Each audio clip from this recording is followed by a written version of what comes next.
So today I'm going to be making for you a roasted butternut squash. Always make sure you have a good chef's knife. So basically this is how you cut open a butternut squash. It is actually really simple. All you need is a good potato peeler and a chef's knife, as I said before.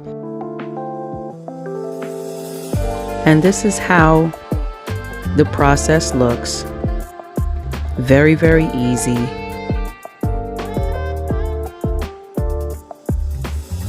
We're going to cut it into cubes.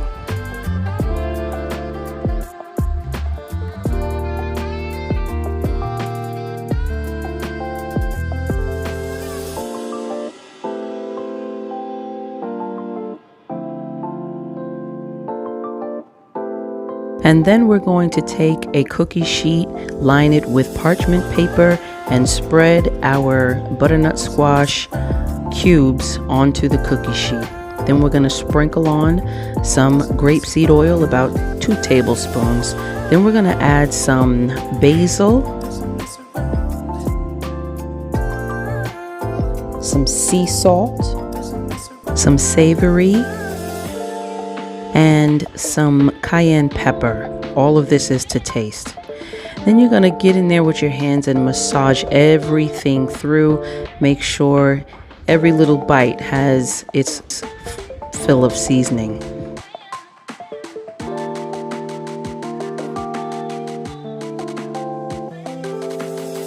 And now we're going to take it over to the oven and bake it on 400 for 30 minutes.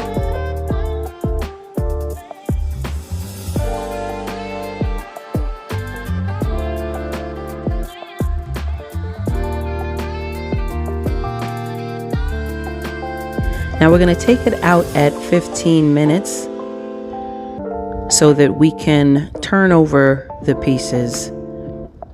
You don't have to do this one by one, just give everything a good toss.